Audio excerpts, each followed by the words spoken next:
Oh, yes. So you were just mentioning about right effort, that it does take for the beginner effort, and that um, the normal tendency of the mind would be, let us say that sati arises with everybody on a regular basis, but not as a skill, just as kind of an event or a happening or part of the process. But that sati that people normally have, Your audio quality has changed. how is it now? It feels very muted. I don't know if it's with the microphone or with some cord. It's very fuzzy. Machine, no good. So how is the quality now? This is great. It's better now. Yeah, that's perfect. Okay. All right. So um, sati uh, needs to have other aspects of the path. That these are all path aspects, um, and along with sati, we need to have the right attitude and the right effort. Because, and in fact, what you're saying is very, very typical for new students of meditation. Is that yes, sati will arise, but um, when it does, it almost arises always with the thought of, oh, this is hard work, or oh, I wanted my mind to stay on the breath and it's not staying on the breath. And then they begin to feel victimized by their own mind. Um, and that generally what happens with every meditator, unless it's caught and discussed and worked on, is that the meditator will get the idea. Well, just sitting here, we're calling it meditation, and I'm sitting on a cushion and I'm doing all of these Buddhist kinds of things, but it is so much work to make the mind come back every time that let me just be mindful of it and let it run. Mm. All right. Now, there are in fact meditation techniques that capitalize on this. One of them is normally labeled as choiceless awareness. Yes. All right, but choiceless awareness is uh, it's not a skill that's being developed, and that basically what happens is that the choiceless awareness is choiceless so long as you're sitting on the floor and nothing much is happening.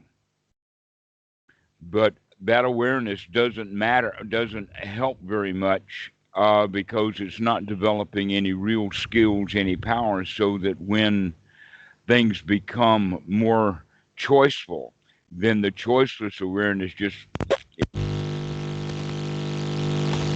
Oh, your audio quality is very fuzzy. I can't hear anything.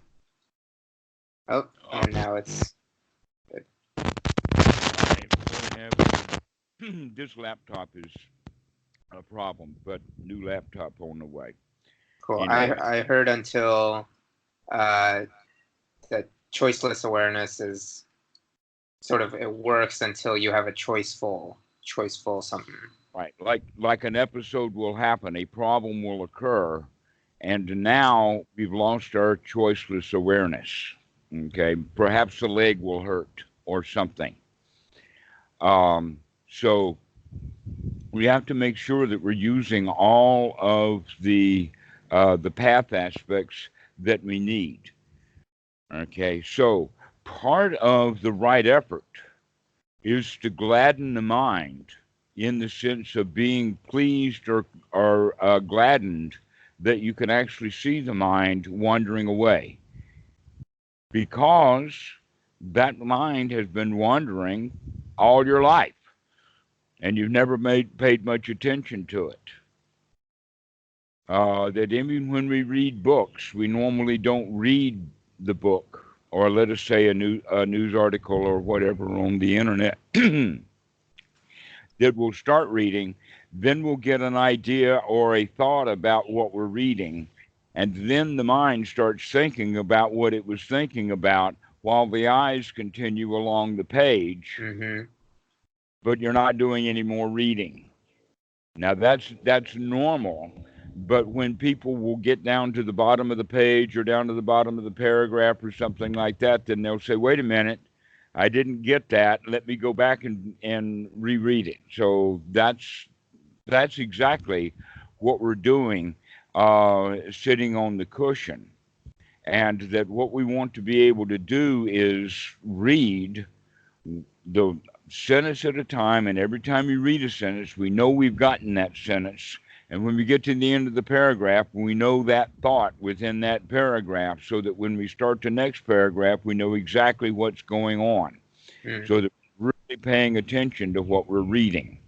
Okay, now what we need to do is to take that particular perspective and apply it to meditation, so that we really begin to start paying attention to what's going on, with the idea that we're going to keep it focused back on the breath. So every time that the mind wanders away, we have to take that effort to bring it back.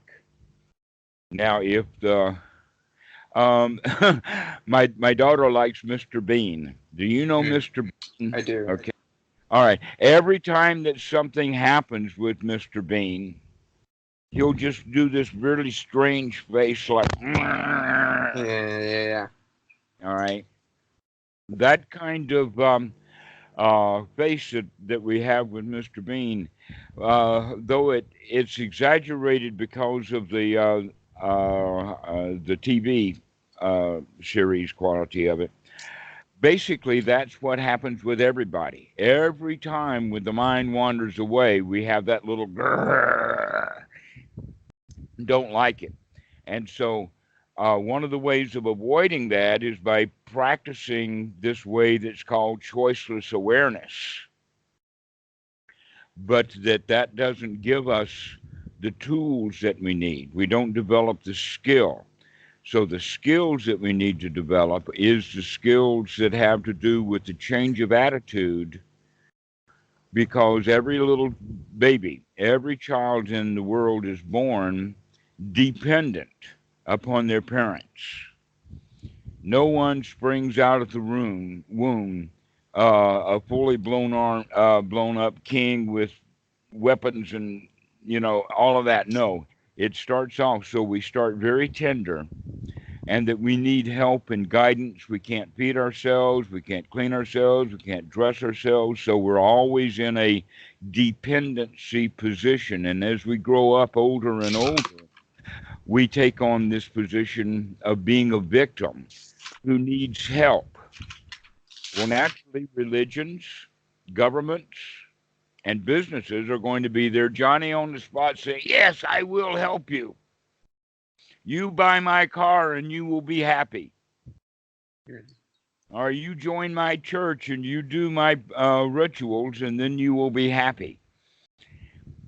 And it never does that way. Why? Because happiness really does not come from the outside. It comes from uh, the mind. It comes from inside. It's an attitude that cannot be brought in from the outside. Though everything in our society tells us that that's the only way to be happy, is by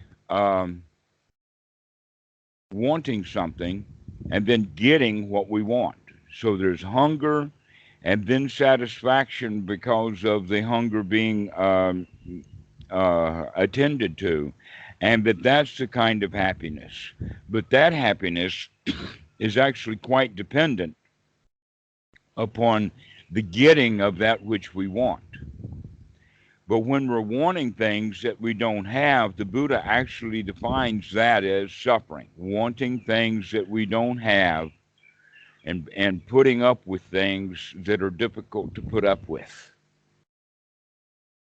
So, this is actually the nature of suffering, and people don't realize that. They think that suffering is the path to happiness, in the sense of I want something, I go buy it, and now I'm happy because I've got it. And this is a normal system, and it's normal because we have done this,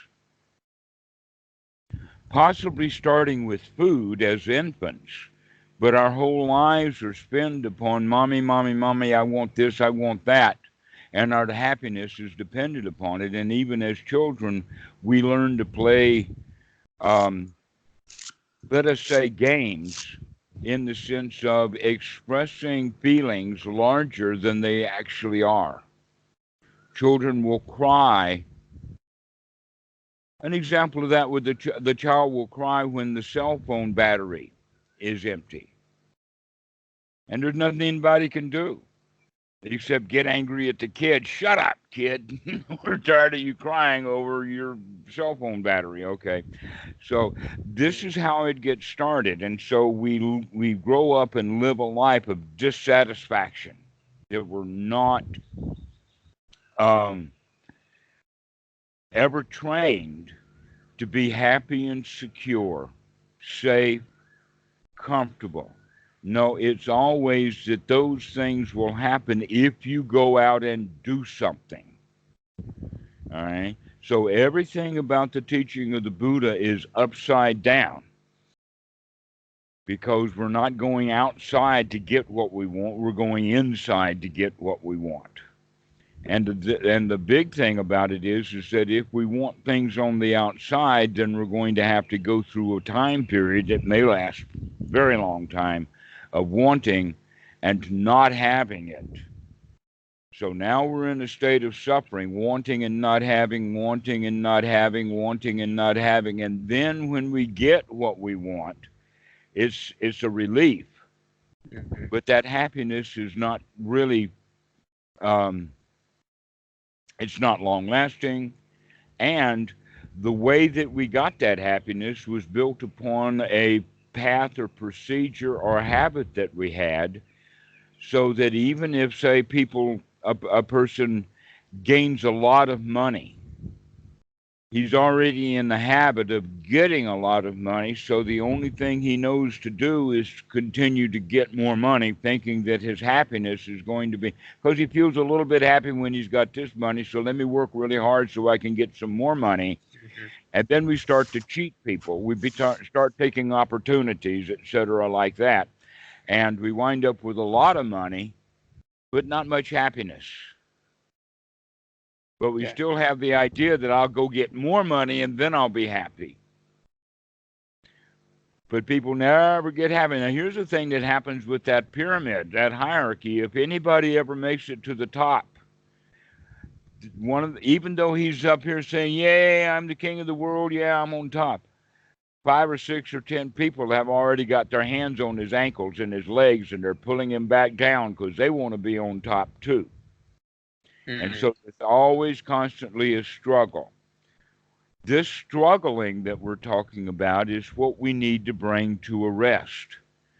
So that even people who are translating the teachings of the Buddha, when the Buddha is saying on his death, um, that one of the last things that the Buddha said was, be a refuge unto yourself. And then he said, um,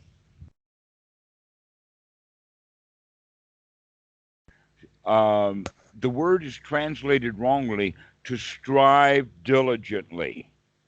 The word strive is problematic because people have Mhm. already been striving their whole lives. So if we're going to strive diligently, then we're not making any changes. So that when we use that word strive within the context of translations from the suttas, that's simply because the translator didn't understand that a much better way of looking at it is to persist, which means to keep coming back and coming back and coming back and coming back and coming back. Now, this issue about the distinction between striving and persisting is very curious because you can continue to persist without ever striving, or you can strive and then without persistence you'll rest, and then you'll come back and you'll really strive again, and then a few weeks later you'll rest or for a while, and then you'll come and really strive again. And this is not the way that we're looking at it. No,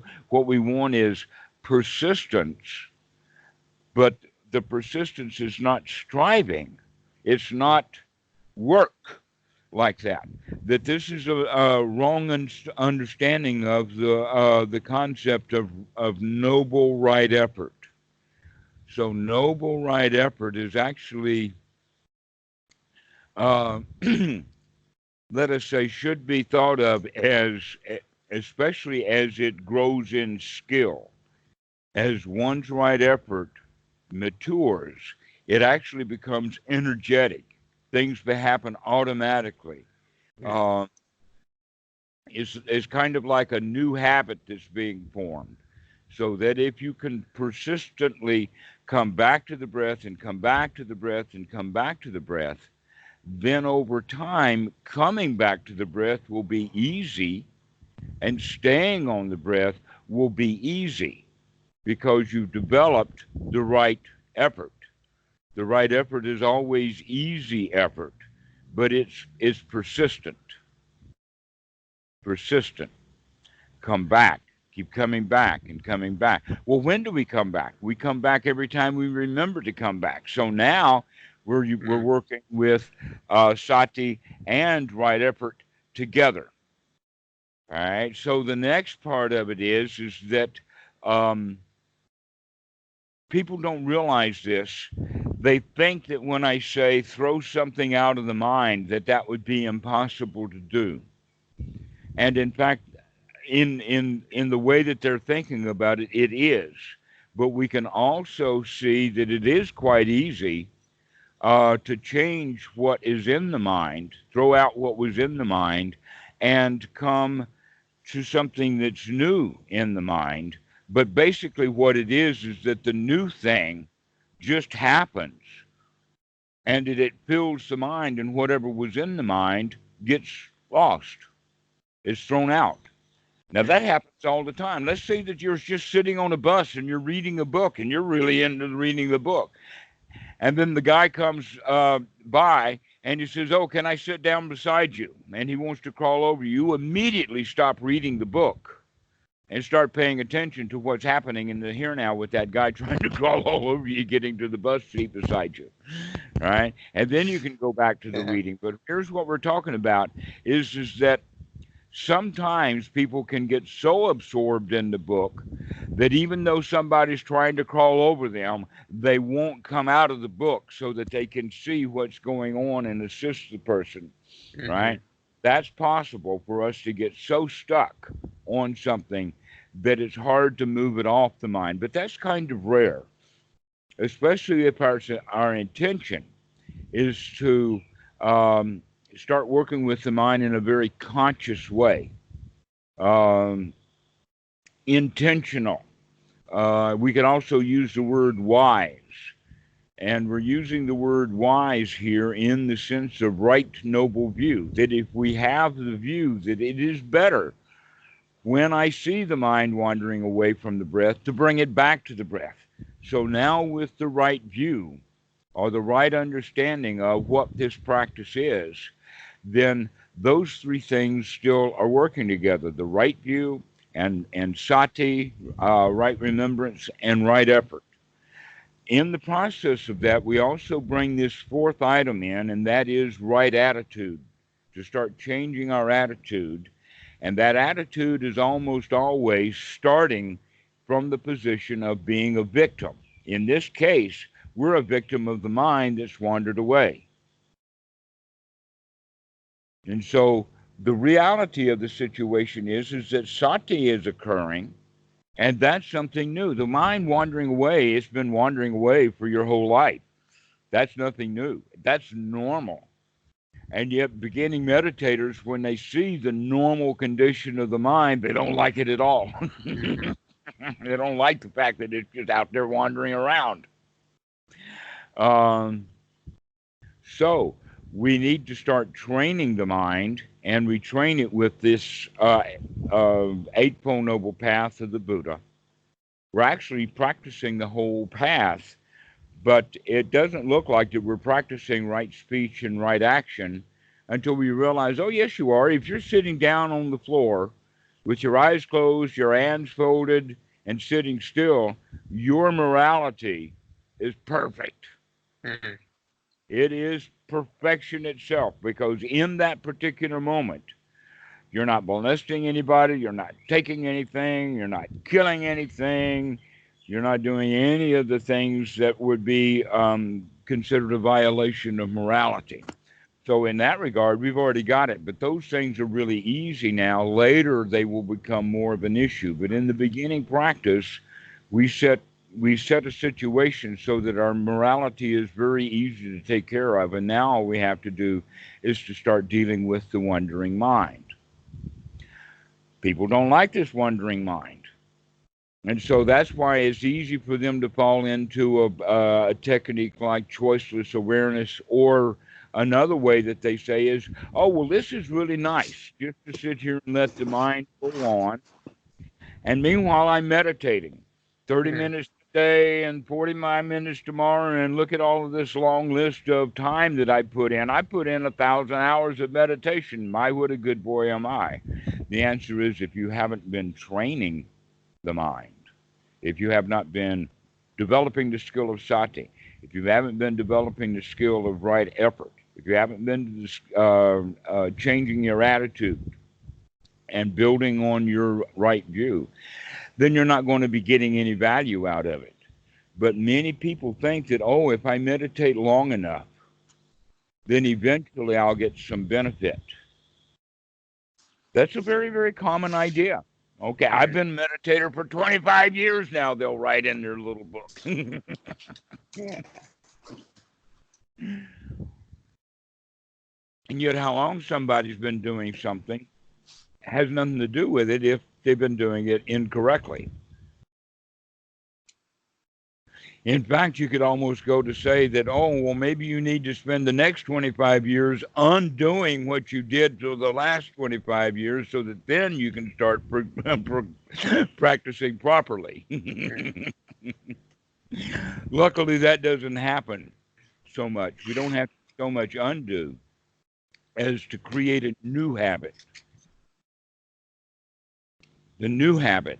The new habit is the habit actually of being happy or joyful or um, let us say satisfied that you can actually see the mind wandering away. If we can become satisfied that we can see the mind wandering away, then guess what? That satisfaction of seeing the mind wandering away has already been a major change, because just a second ago or before that, we were unsatisfied that the mind was wandering away. Now we become satisfied that we can see the mind wandering away. So the big issue is the seeing it, Yeah. being able to notice it. An example of that would be a cat cannot chase, or can chase but cannot catch a mouse it cannot see. Think about it. A cat cannot chase a mouse it cannot see.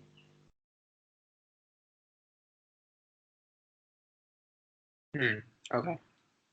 Right. So that's the whole point. That's what sati is all about, is to being able to wake up and to see. But now that we're doing that, we have to do the next thing, and that is to be comfortable and happy with the fact that we can see. And the way that I say it is, aha, I caught you. I can see you, wandering mind. I know what you're doing. You're doing what you normally do. And now we're going to come out of whatever it was doing and come back to this present moment. But in a way, we already have. You see, by just saying, aha, I see you, that's already now the new contents of the mind. Yeah. Whatever was there is already gone. And now, aha, I see you, is the right effort, and that what was in the mind has already been thrown out. So now we can come and we can take those long, deep breaths and be here now, become satisfied with the way things are in this present moment. And so this is the little Dhammanas that you're looking for. And you can have a little Dhammana every time you remember to have a little Dhammana. Yeah. Every time sati comes up, we can throw whatever was out of the mind, take a deep breath, and be joyful in this present moment. This is the beginning of the practice, and that if you practice this, you're going to start getting immediate benefits. If a student says, like reading the book Nibbana for Everyone, and it says, oh, I would like to have some Nibbana. And so he sits down, and then every time the mind wanders away from himself, he says, oh, damn, I hate that mind. I want some Nibbana here, and all I get is just this random thought process. Okay? That attitude is not going to bring Nibbana. That is wanting something that we don't have. But the Buddha is not talking about it like that. He's talking about it in the sense of that when you do see it and do recognize it, develop it right then. Have some right now. Nibbana is for the here now. It's not for something in the future. So one of the things that's characteristic, very characteristic of the teachings of the Buddha, and this particular phrase is in the Dhammapada, but it's in many, many other places. And that is that the teaching of the Buddha is good in the beginning, good in the middle, and good in the end. And yet so many students of meditation, they start out a meditation practice as hard work. It's tough. It's difficult. What that means is they're not practicing correctly. Not practicing according to the teachings of the Buddha. They're practicing according to the way they've already been doing everything else in their life. Yeah.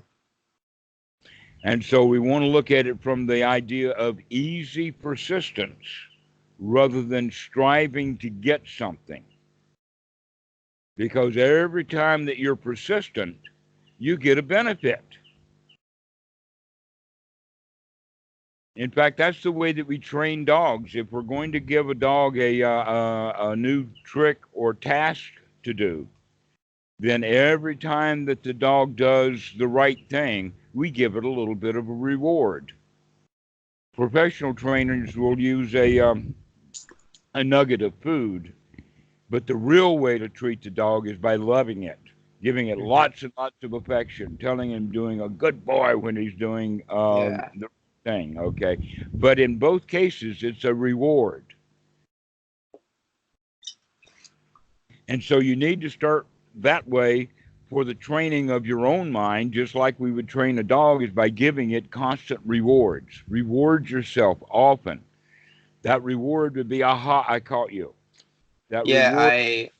I noticed in my sitting that I could be kind of, it was almost helpful to be over the top in my reward and think things like, you're awesome, or like, what a fantastic job, or, you know, like, and I could say things like that. And I noticed also off the cushion, sometimes I'll recognize that my mind has wandered, and then there'll be this tremendous resistance towards having a positive sort of coming, like when I'm on the cushion, it's easy for me to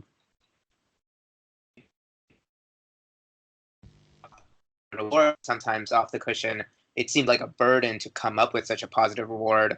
But in some sense, that when I recognize that that's a burden, that's also a moment of like waking up. I don't quite know how to describe it, but I do. I know. I understand what you're saying. Yeah. That, in fact, you could say, "Oh, I don't have to work so hard." You see, when people strive, and then they get what they're looking for, then because the striving had so much energy in it, that the reward has to have the equal amount of energy because of all of the effort that was putting into the striving. With this one, a little nibbana will be enough.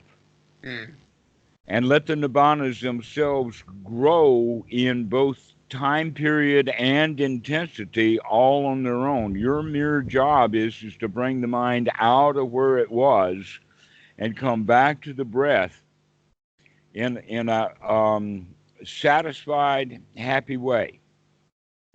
Now, in the Anapanasati Sutta itself, the Buddha actually mentions several things that are associated with this method of practice. And one of the things that he mentions is the Sambojana, the seven factors of enlightenment, which we'll talk about later. But right now I want to talk about Iddhiyapada. Iddhiyapada, the word iddhi, is the Pali word that is often in Sanskrit or in the Hindi language and is associated with, let's say, Brahmanism and Hinduism. The word siddhi means spiritual power.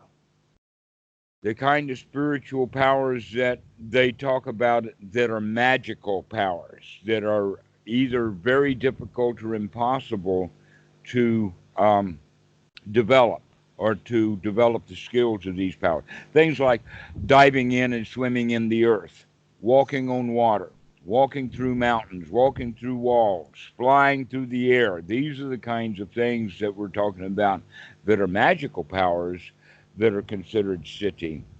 But the Buddha has a very different way of looking at it. And in fact, if the way that he was looking at it was more than likely the original way before the Brahmins turned it into magic. And so the word iddhiya and then the word pada, we have to understand that the word pada here means like a footing or a pedal or a foundation. So we have things that are the foundation for the powers, or the iddhiya, the pada, and then we have the iddhiya itself. So let me describe what we're talking about here. Actually, the iddhiya pada, the power part, is in fact investigation, which is right view. It is sati. It is right effort. And it is right attitude. In fact, the way that the system is working, it all begins to fit back together, though there seems to be 9 of those and 10 of those and 5 of those and another 5 of those and 16 of those and 12 of those and 108 of them things. And it looks very complicated. But when you begin to put things together, you recognize, oh no, it's just a core of teachings. But we look at that core teaching system from a variety of angles so that we can really get a good understanding of what's going on. That the teaching of the Buddha is not that big. In fact, it's quite small and can be stated in just a very few words. The one that the Buddha uses is dukkha nirodha. Goenka uses the term, and he teaches the entire teaching in just 4 words. Never mind, start again. For myself, you've seen it on the emails, I like the phrase, don't worry, be happy. If people could do that, the whole world would be a different place. But that's in essence the entire teaching of the Buddha, just wrapped up in 4 little words. Don't worry, be happy. So going back to Iddhiyapada, the Iddhiyapada is part of the practice and is also part of the Eightfold Noble Path, and it's also part of the 7 factors of enlightenment. That in fact, in the beginning, we practice the path, and the intermediate results will be the power. And then the deeper results will be when these things are so well practiced, they become enlightenment factors. They're part of what it means to be enlightened. Now, let's talk about that word enlightened, which is bodhi in the Pali, or Bodh, Buddha. These are the things that actually means awakened or to look. And so the word enlightenment has very good connection with that, because think about the idea of turning on a light. That now we can see. That when there's darkness, we can't see. So the first quality of enlightenment is to be able to see. That's knowledge. The second factor of enlightenment is the word light, in the sense of not heavy. That means that first we turn the light on, we see what's going on, we see what's there that needs to be done, and then we can do what needs to be done, which is basically dropping the burdens that we see that we're carrying. In this regard, the first burden that we carry is the hindrances of the mind. And that with right view, we're going to throw those things out and come back to the breath. And so we're actually practicing that right from the very beginning of enlightenment. The first time that a student sits down for meditation, he's actually practicing enlightenment. Why? Because he sees that the mind has wandered away from the breath. He sees that the wandering mind causes trouble and suffering. And so he throws out that suffering. So in this regard, this is the only thing that needs to be done over and over and over again, is that we see what's going on and then we drop it. And that will happen throughout your life, throughout the day. But in the beginning, we're going to practice that intensely while sitting. Over and over and over again. So as we do these four things, this basis of power, by practicing it, the actual powers themselves start to manifest. All on their own. What is the manifestation then? One would be success. Aha, I caught you is already starting to develop success. Another one, which is really important, is satisfaction. Success and satisfaction are closely related. That every time that we see the mind has wandered away and we have the success of seeing it, then we also have the satisfaction of throwing that stuff out of the mind and coming back to have a little Dhammarato moment. All right. So success and satisfaction are two aspects of this power. Another aspect of it would be safety and security. Because while we're sitting on the floor doing our meditation, we're normally in a room that's enclosed. There's really no problems there. There's no cops banging on the door. There is no bill collector knocking at the door. There's no danger, and yet people will feel danger. They'll have thoughts that lead to the feeling of danger. This is part of the hindered mind. That's just, the mind just wanders away, and when it does, it will often wander into dangerous places. And so we feel insecure, even though the reality of the situation is that we should be able to feel very secure. Well, if we can see that the mind has wandered away and we joyfully bring it back and we begin to have the satisfaction and success, that automatically then begins to create security, that we do feel safe, that we can see things with let us call it the wisdom of the human part of the mind, the frontal cortex, to where all of the fear is managed from the anterior cortex of the brain, which is normally referred to as the reptilian part of the mind. That's where the fear will come. And so basically what we're doing with meditation, with mindfulness and with right view and with right effort is that we're turning on the human part of the brain and we're getting it functioning correctly. By watching our breath, In fact, they've been doing MRIs now, and one of the things that's quite amazing is that the frontal lobes of the brain actually light up. And what I mean light up, I mean that the amount of energy or power that is registered with the MRIs when people consciously start watching the breath, that part of the brain starts using more energy. It starts to fire more neurons, and it literally wakes up the frontal cortex part of the brain just by watching the memory. So every time you remember to come out of the hindrances and come back and start watching the breath, you're beginning to light up that part of the frontal cortex over and over and over and over again. We're beginning to exercise the best part of the brain in a way that we haven't before. Because normally the way that people live their lives is instinctually. In other words, the programming that we were born with and the programming that we developed as a child is all that the adult will use in order to live his life. So he lives a life based upon feelings. He lives a life based upon fear, anger, distress, all of that kind of stuff, because basically the self-preservation instinct is in gear and in operation when it's unneeded. This place is safe.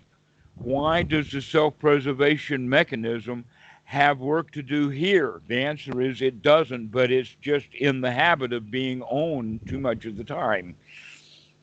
And so by bringing the thought process literally to the front part of the brain by doing things consciously, that actually gives the reptilian part of the brain a chance to rest.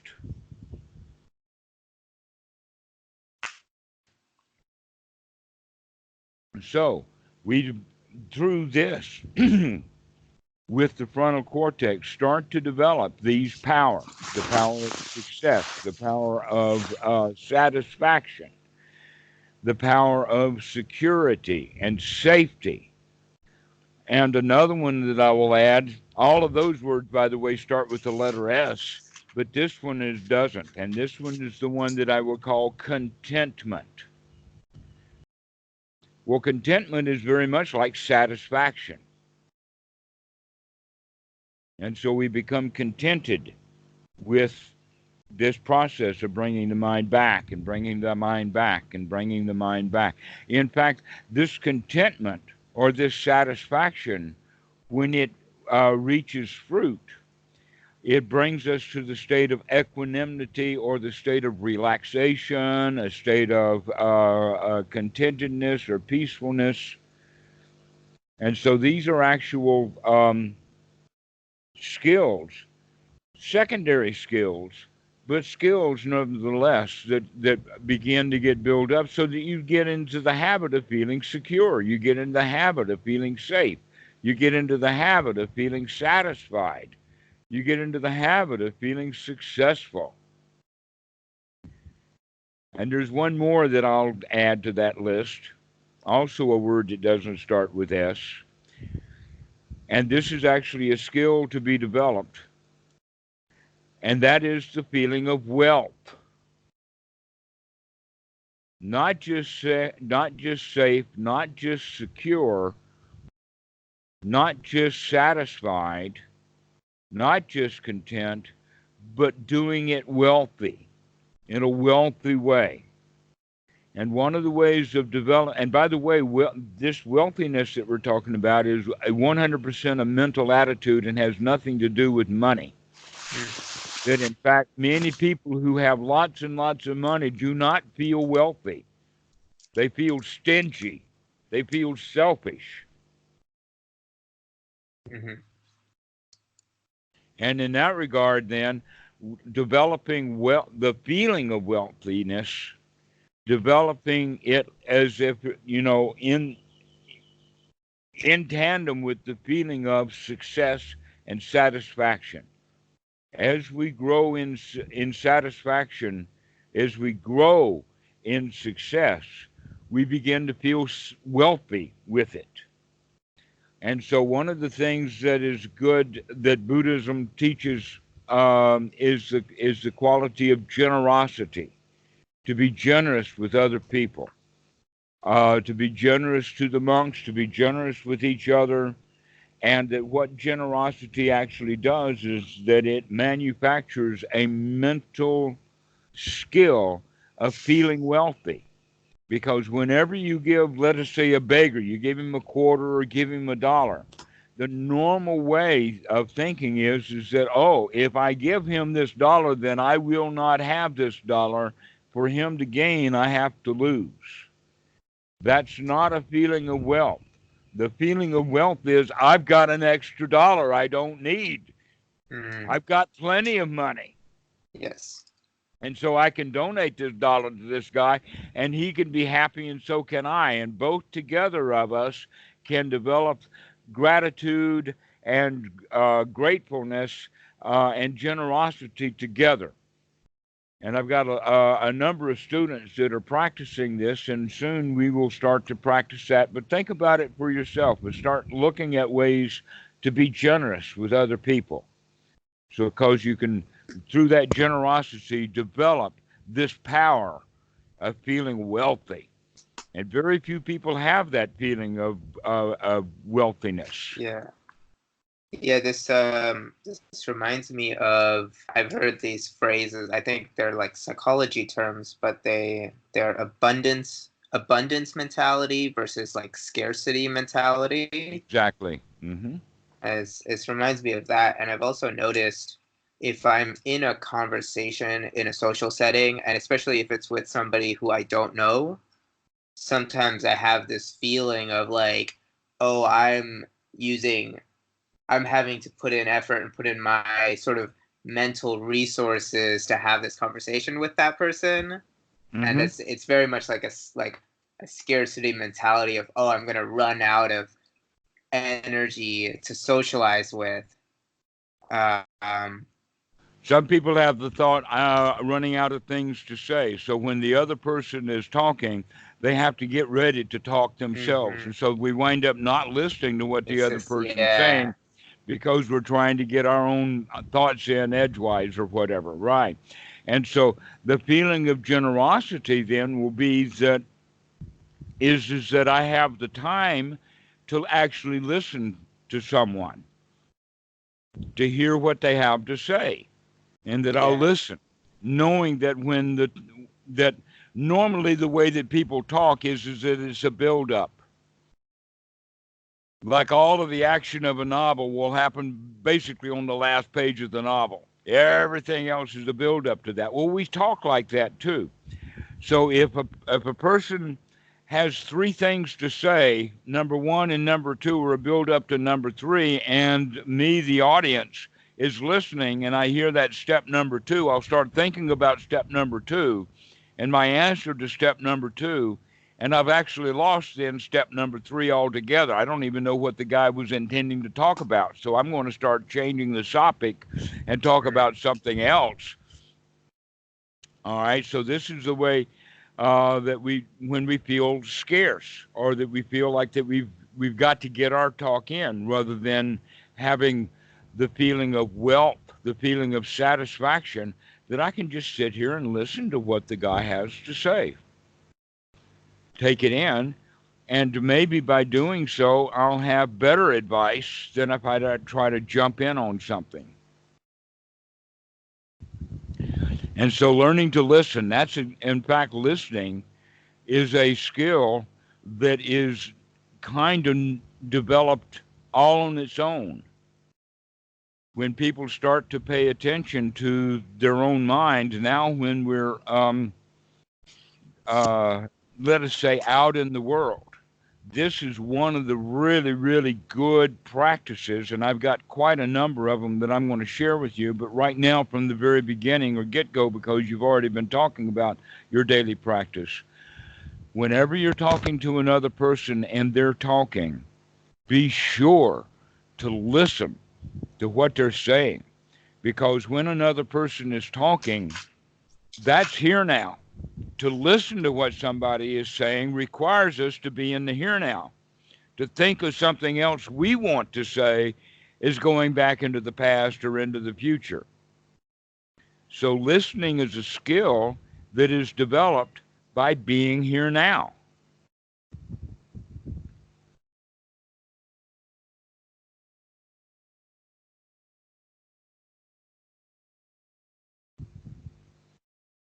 It's basically the same as reading that book that we were talking about before. Is that somebody will say Exactly. something and we'll think about something and then we're off someplace. We're not even listening to what they have to say because the mind has wandered away. And so this is a really, really good practice for you. We can add this to your right now short but growing list of right view. Right view would be when people talk to you, listen to them.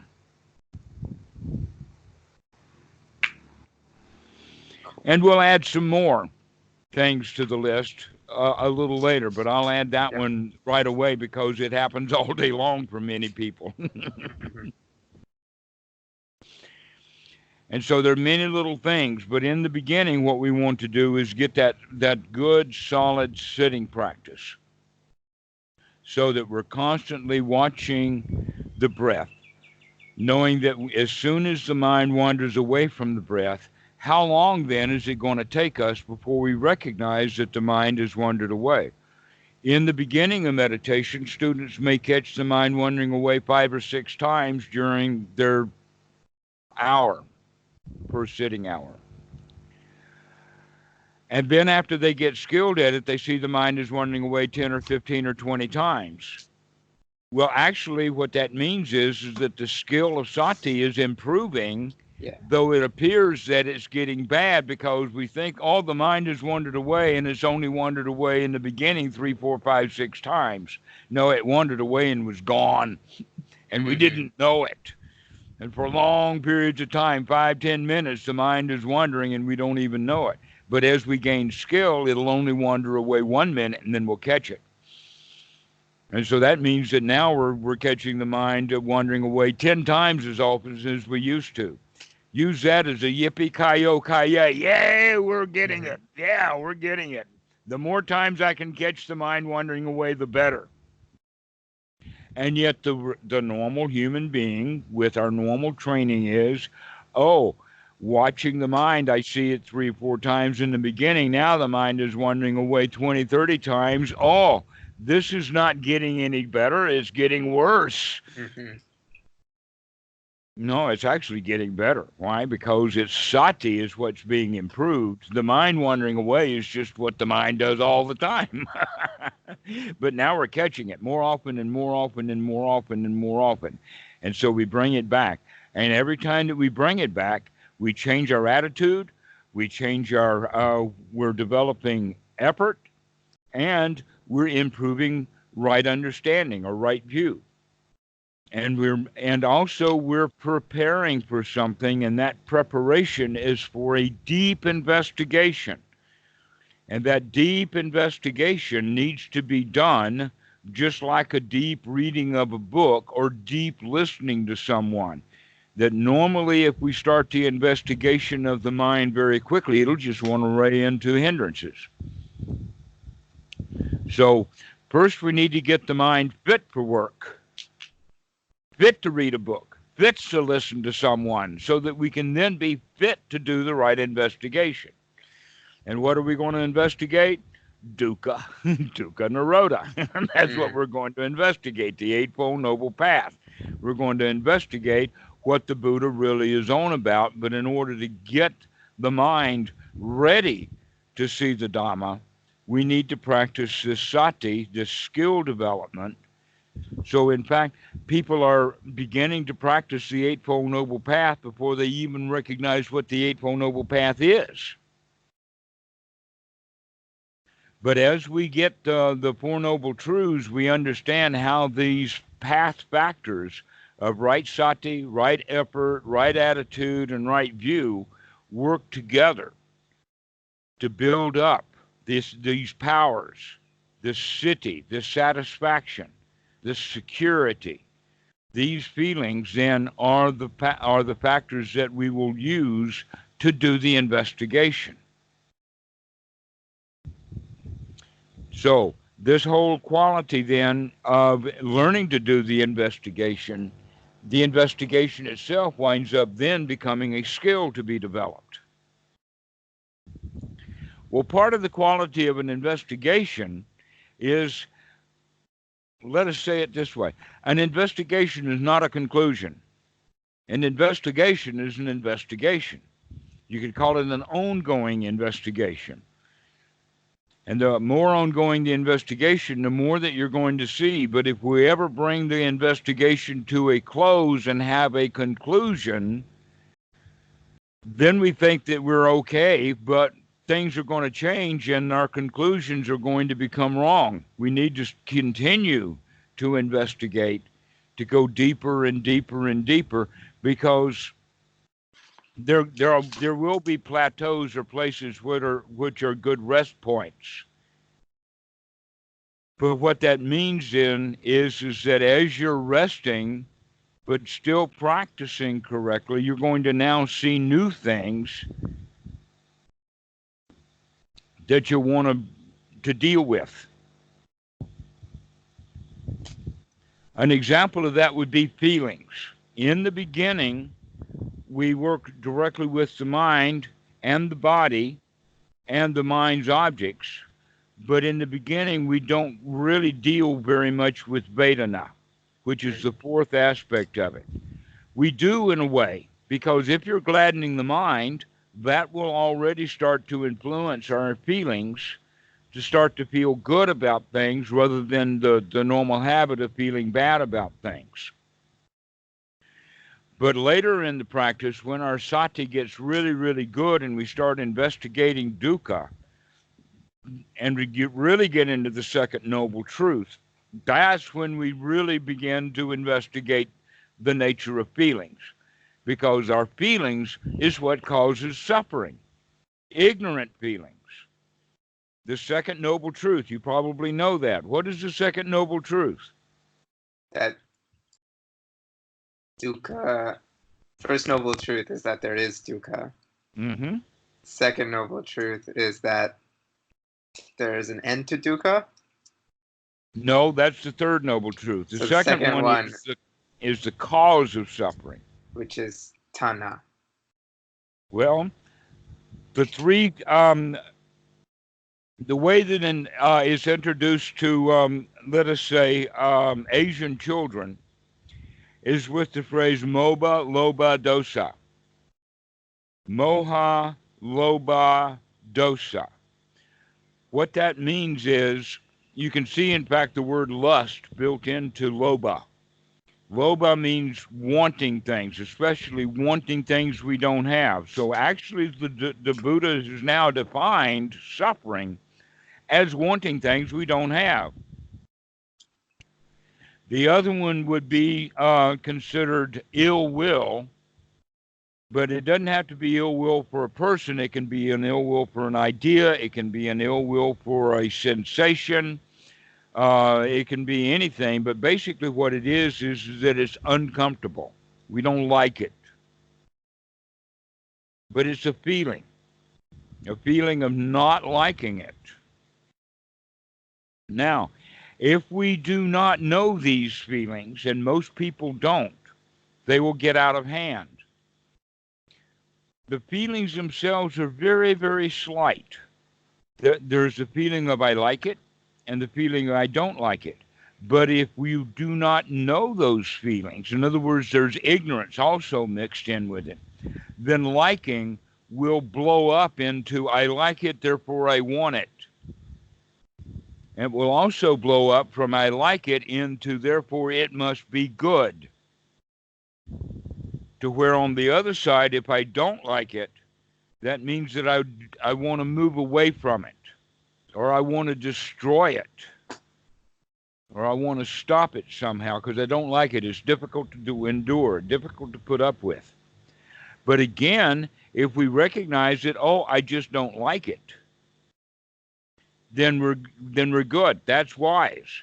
But if we don't like it and we are ignorant, and in the sense that we don't know that we don't like it at that really important point, then it will snowball into I don't like it means I've got to get rid of it. Mhm. I So really hate it. it seems like those two, like wanting, kind of wanting to not have things that you do have. Exactly. Like somebody yelling in your face, and you don't like that. Right? So that's what we begin to see is that we have to do it with wisdom. About yelling in the face. So Matt, you've probably seen enough movies of this so that you know about the idea of what is called boot camp, Mm-hmm. where it's a military place and that the guys are all told to stand in line and everything, and then the drill instructor will come by and yell in somebody's face, right? If that person who is being yelled at does not have some sort of internal strength or fortitude to just stand there and let the DI yell in his face, that's in fact training. Because if you took a 6-year-old child and put him in there and the DI comes and yells in his face, the child is going to break into tears. He's going to cry. He's going to feel bad. Okay? That's because he does not have any strength and he also does not have any mindfulness. So basically what we're saying is that this little technique of sitting meditation, and when the mind wanders away, we develop these skills of sati, right effort, right attitude. That's actually the kind of thing then that when life presents us with the situation of somebody yelling in our face, we can handle it because we've got the skills to do that. And then we recognize, wait a minute, I've got the skills to handle my whole life. There is nothing that's going to come yell in my face that I can't handle.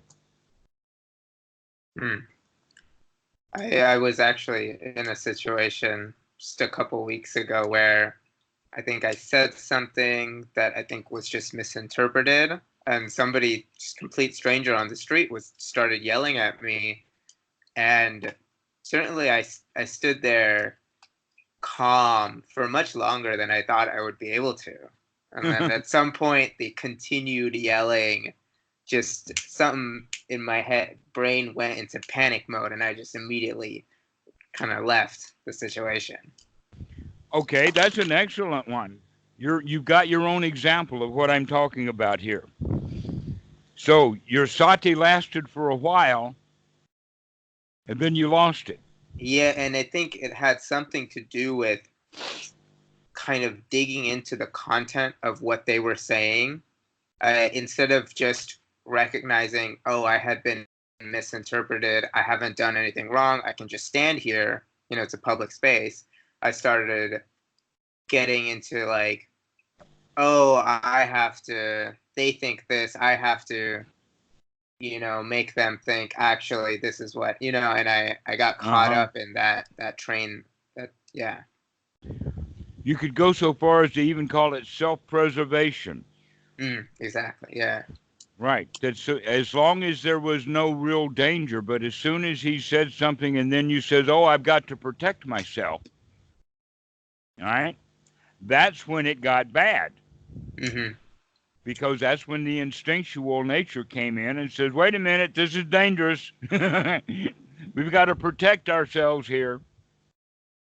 And so, in the situation with the boot camp, then the new recruit, if he can stand there and take it, then that means for the DI that we can now train this guy to go into battle and take the fire of battle. Mm. If he can take me being right in his face and be able to keep his mind together so that he can just stand here, then we can train this guy. But if he gets the recruit who's going to break down in the face of being yelled at, then he's probably not going to make a good Navy SEAL. Hmm. Unless he goes and practices some meditation, which they don't do. Actually, that's not the case. They're actually beginning for Navy SEALs. I saw a YouTube video on it. The situation was this. The Navy SEALs like their training.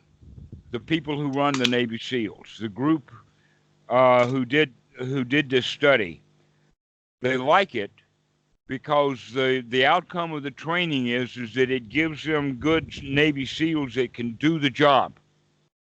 However, their success rate is very low. That only about 25% of the very best and they only let the very best into the training, and only about 25% of them make it through the training. The other 75% don't. So this study was, how can we raise the percentage? And what they started to do eventually was focusing on the breathing, to teach the recruits to watch their breath and to focus on the breathing. Now imagine this.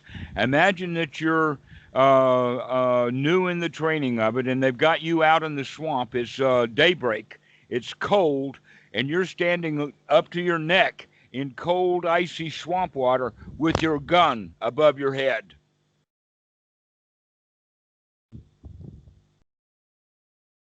All right? That's the kind of training. And what they want to do is to have those guys doing anapanasati out there up to their neck in cold water with their gun above their head. And by doing that and many other techniques, because you see what happens with it when people are, let us say, out in field duty. In the reality, he does have to go walk through a swamp with his gun above his head at night. And so this is a training for it, and that we want the guys to be successful at it. Well, what happens is that it's normal for people to become quite afraid. They're actually out on patrol. This is a dangerous situation in the beginning. What happens with people in a dangerous situation is that we stop breathing. Mm-hmm. Okay, why is that? It's because of the flight, fright, freeze syndrome, that we freeze first and build up adrenaline so that we can either fight or flight. But humans have a different society. That situation worked for humans 100,000 years ago, but nowadays it doesn't work. Sometimes we have to stay in that dangerous situation for a long period of time, and if we stop breathing, we shut down. And that was the problem that the Navy SEALs were having, is that the guys would basically they wouldn't freak out, but they would shut down. If they can keep them breathing, consciously breathing while they're putting them through these exercises, then the recruit has a much better chance of completing the exercise. And at the end of the video, they said that they were actually able to double the number of people who were actually able to go through the training from 25% up to 50%. I think that they're better satisfied with it because they actually got it up to 50%. So the question for you now is, which 50 percentile are you going to be in? The 50 percentile of losers, or the 50 percentile of those who learn how to breathe correctly?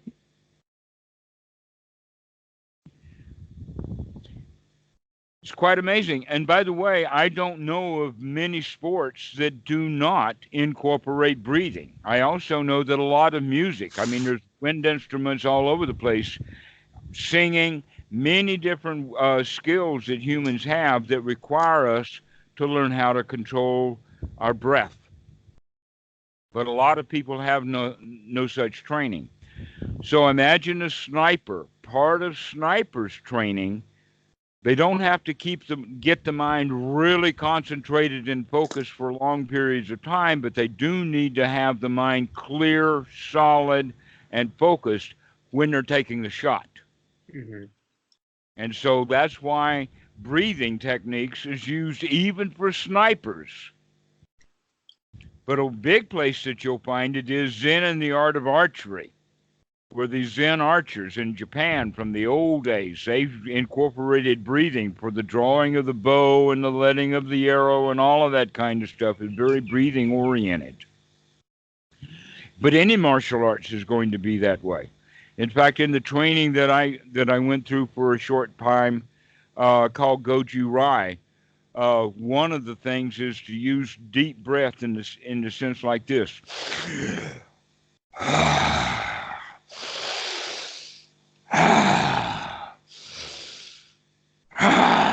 like that. Now, if you notice those movements, when I did this, like that, the arm is very strong, very tight. My intention because the guy has either got a gun in my face or is trying to hit me, and my job now is to break his arm. And I do it with an out breath. Simultaneously, I might also take an opportunity to hit him. So, even with martial arts, Goju Rai, breathing, Jiu-Jitsu, breathing, snipers, breathing, Navy SEALs, breathing. Over and over and over again, we see these techniques of breathing be so important. And so when the Buddha is talking about anapanasati, he's talking about something very natural that's part of human existence. That when the person allows the reptilian brain to control the breathing, it's going to be different than if we control the breathing consciously. And so this is all about learning to breathe and control our breath consciously. And the more you can remember to do that, the better. And so we're going to have a lot of different tools and techniques, and one of them, for instance, is listening. While you're listening to somebody, pay attention to your breath. As you're breathing in, you take in their data.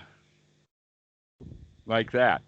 So this is one of the ways of increasing our sati off the cushion. A lot of people think that meditation is all done on the cushion. Oh no, your cushion work, sitting on the floor, is merely getting you secluded from the outside world so that we only have to deal with the mind in this moment, or for that period of time. We only have to deal with the mind.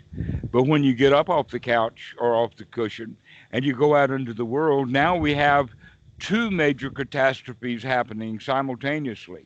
One is the catastrophe of the hindrances of the mind, and also the catastrophe of all of the incoming stuff that's happening when we're in the world. So we want to cut that off for a while so that we can just deal with the internal world. But later, we're going to be able to take that skill development that we're using while we're sitting on the cushion out into the world. So now we can begin to deal with the hindrances on the inside while we're also dealing with all of the incoming. Now, the thing that's very interesting is that we're not going to be able to control the incoming. The world is the world. And yet you'll see so many people thinking about, oh, well, I've got to fix the world. I've got to become a politician, or I've got to go and volunteer and do some service or whatever like that, with the idea that I've got to fix a broken world. The world's not broken. My attitude about the world is broken. The world is just the world. If I'm satisfied in the world, then that's great. But if I'm dissatisfied with the world, then I've got a problem. And so our beginning set is to sit on the cushion and get the mind cleaned out so that we can get ourselves into a state of satisfaction, security, success, etc. And then we can bring that out and start practicing that in the world. So the world basically is too busy and too much of an obstruction for the beginning meditator. But after the beginner gets some sati, gets some skills going, gets the ability to keep coming back, throw the hindrances out, and to enjoy the moment, to have those little nivanas, then when the world comes in, when we go out into the world, now we can handle the world in new ways because we've developed the new skills. But in the world, those new skills are going to be tested, really tested. And so we need to come back to the cushion over and over again. And so we go back and forth and back and forth. And as we practice that way, our skills become strong. They become solid. They become useful and valuable for living our life. Cool. Yes, it is. And that's the word for nibbana. Cool.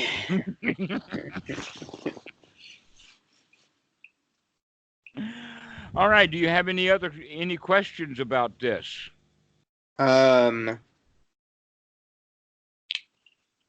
no, I think it pretty much makes sense. I don't have too much time for today, but I don't know if you're available tomorrow also. Let's give you practice several days. Normally, what I'm looking at is for students to call in the beginning maybe twice a week, and then we'll settle down to once a week, and then maybe down to once a month or so. Okay. Okay. So let's try it about twice a week, about once every 3, 4 days, and then we'll settle down onto one particular day a week or on the other side of the coin, if you need me, you can call me anytime. If you Awesome. need Okay. something. Okay? All right. Yeah, I'll send you a message maybe a couple days before I want to call you in. That's not going to help. The way that I work it, okay, first off, I'm trying to teach the students already to be here now. Mm. Okay, so when you want to call, you call. You don't have to say, I'm going to call. You Okay. just call. If I'm Got it. there and available, I'll answer. Now, on the just for the practicality of it, this computer and generally computers don't do the kind of announcement that it would be. I would like for this laptop to be able to go into the house and say, somebody's calling you, but the laptop doesn't do that. All right, and this laptop, I don't have any way of putting the speakers on, but I've got another laptop, and so when I get it, I'll put the speakers, and then I can hear when people are calling. So what I'm getting at is that if you call and I don't answer, don't go offline immediately saying, shucks, he doesn't like me anymore or something stupid like that. But rather stay online and maybe call me 10 minutes later. Got it. Okay? Awesome. Thank you. All righty. Great. We will see you. Okay. Bye bye. Bye-bye.